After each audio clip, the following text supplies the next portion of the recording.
Greetings viewers, Eric the Car Guy here, also known as ETCG1 on this channel. And hey, if it's your birthday, I want to personally wish you a happy birthday. Thank you for watching. So now let's get to the topic at hand. In the past week, I have been inundated with people sending me copies of an article about automakers looking to utilize copyright laws to make it so that you could not access certain systems of the vehicle. A lot of people are interpreting this as manufacturers are trying to make it so you can't work on your own vehicle. In fact, some of the articles are even titled that way.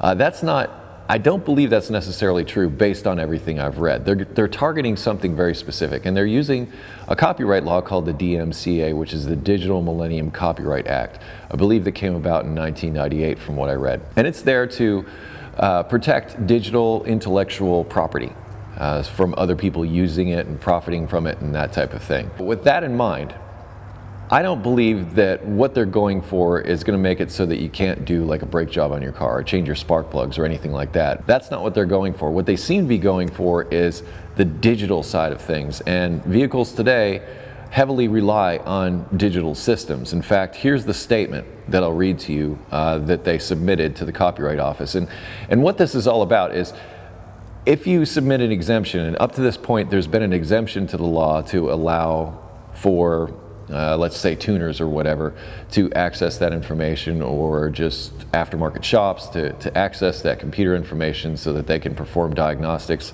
and sometimes tuning upgrades to your vehicle. But every 3 years, these exemptions have to be reviewed, and that's what it's up for. It's sometime in mid-2015 that this is up for review, and this is the statement from the automobile companies. Automobiles are inherently mobile, and increasingly they contain equipment that could commonly be considered computing devices. Many of the ECUs embodied in today's motor vehicles are carefully calibrated to satisfy federal or state regulatory requirements with respect to emission control, fuel economy, or vehicle safety. Allowing vehicle owners to add and remove programs at whim is highly likely to take vehicles out of compliance with these requirements, rendering the operation or resale of the vehicle legally problematic. The decision to employ access controls to hinder unauthorized tinkering, they do that in quotations, with these vital computer programs is necessary in order to protect the safety and security of drivers and passengers and reduce the level of non-compliance with regulatory standards. We urge the Copyright Office to give full consideration to the impacts on critical national energy and environmental goals, as well as motor vehicle safety, in its decision on this proposed exemption. Since the record on this proposal contains no evidence regarding its applicability to or impact on motor vehicles, cars and trucks should be specifically excluded from any exemption that is recommended in this area. So that is the statement from the manufacturers to the Copyright Office. So this is their argument. Nowhere in here does it say that you can't go in, change spark plugs, change your wheel sizes, or any of that kind of stuff. None of this, change the color of the vehicle. None of this says anything about that. What they're looking for specifically is to target those computer systems. Now, tuners mess with computer systems all the time. They change things. When the vehicle manufacturer makes the vehicle, they do things to comply with these federal regulations and safety regulations. When you go in there and change those programs, it's like they're saying, you could go out of compliance. I've said this for a very long time as far as working on modern vehicles. It's not a question like it used to be where you bolt on other go-fast parts and away you go. There's computers that need to be taken into account because they don't understand that you changed something. So you have to tell those computers, hey, I put a different camshaft in, or I put something different on the vehicle, and you're going to have to understand that it is different and you need to work differently accordingly, bigger fuel injectors, whatever. So this is where it becomes problematic. But once again, it's not specific on what models will be affected. Will this be any model with a computer? I highly doubt that, because there's so many out there that are already modified.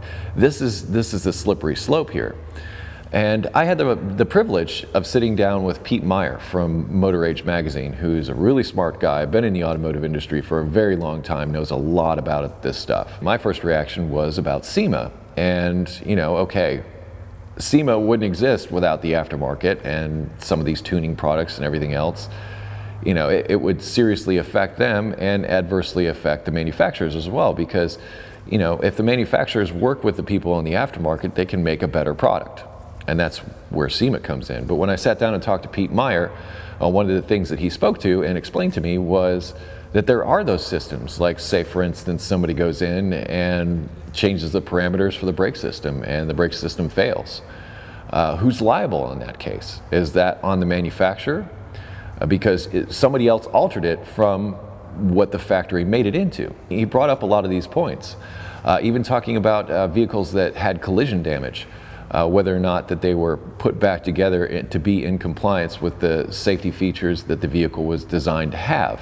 A few millimeters difference on the placement of a certain sensor could be the difference between the system working and not working. And because of that, it brings it out of compliance. So you're not bringing it back to OE spec. And that's something that's problematic. So who's responsible? There have been more recalls on vehicles in the past year. I think in 2014, I think in 2014 there were more vehicle recalls than there had ever been. So the manufacturers are already on the hook for a lot of stuff that they're having problems with, that they're having to deal with, let alone somebody going in there and changing something that shouldn't be changed.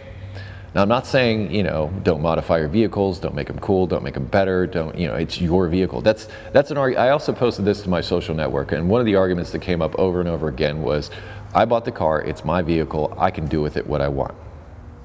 I get that, but the auto manufacturers are saying if you start messing with it and move it outside of the parameters that we designed it to work within, then it's no longer as safe and possibly won't pass emissions or some other thing that the manufacturer originally had set out for that vehicle to do. So you come in and you change stuff.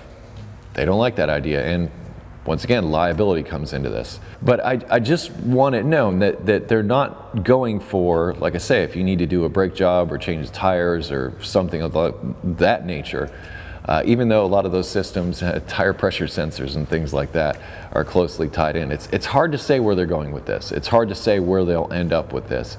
And it's a difficult sell, you know, in a lot of ways, because this takes the aftermarket shops, you know, legitimate aftermarket shops, and the ability for them to pull codes. Will they no longer be able to pull codes from the vehicle without having a specific code from the manufacturer? And in one of these articles I read, they brought up something interesting, is that vehicle manufacturers going forward may be employing different strategies with their vehicles.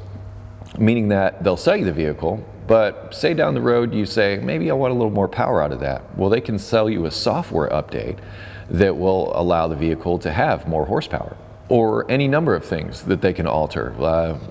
Give it a specific ringtone, I think was another one that was mentioned, that you could customize the vehicle within the manufactured sanctioned updates that they would sell you. So this is a whole new business model, potential business model for manufacturers. So instead of just saying, okay, well, you know, here's the car and that's it, you know, you go to the aftermarket if you want to make changes, I think they might be looking to get into that aftermarket side of things and, like I say, sell you upgrades to your vehicle after the initial purchase.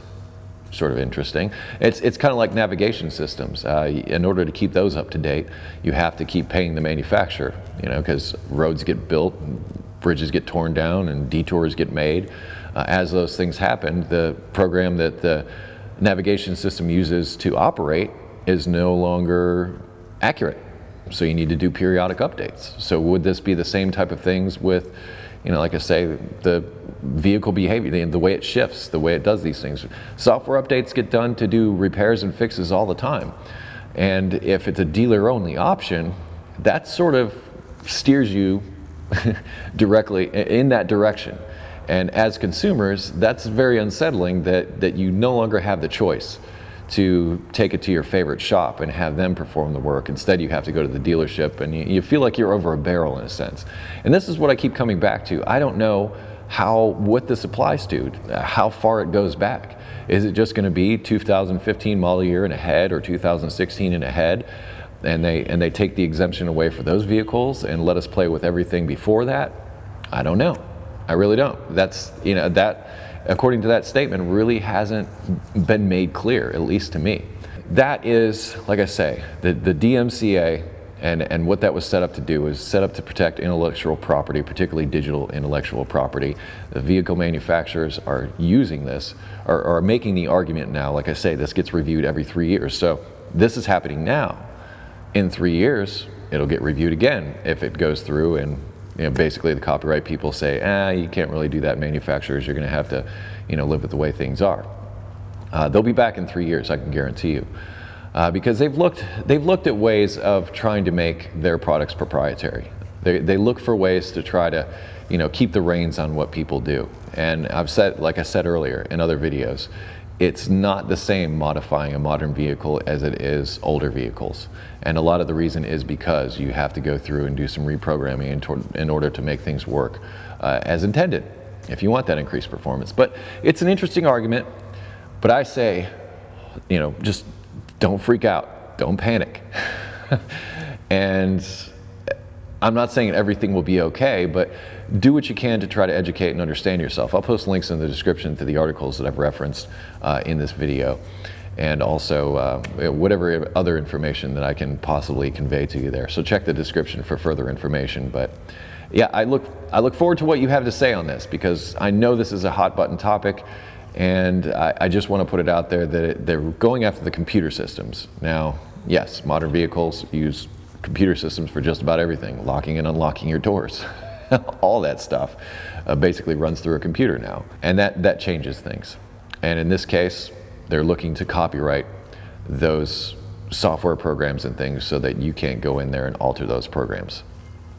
There you have it. Anyway, I look forward to your feedback on this. There will be a link in the description to a discussion over on my website, or feel free to comment away if you like. Also, if you have automotive questions outside of what I discussed in this video, I would ask that you head over to ericthecarguy.com. There's a welcome video there to tell you about all of our features to help you with those issues. If you wish to connect with me socially, I can be found on Google+, Facebook, Twitter, and now Instagram. Close each of my videos and be safe, have fun, stay dirty. I'll see you next time. Thanks for watching.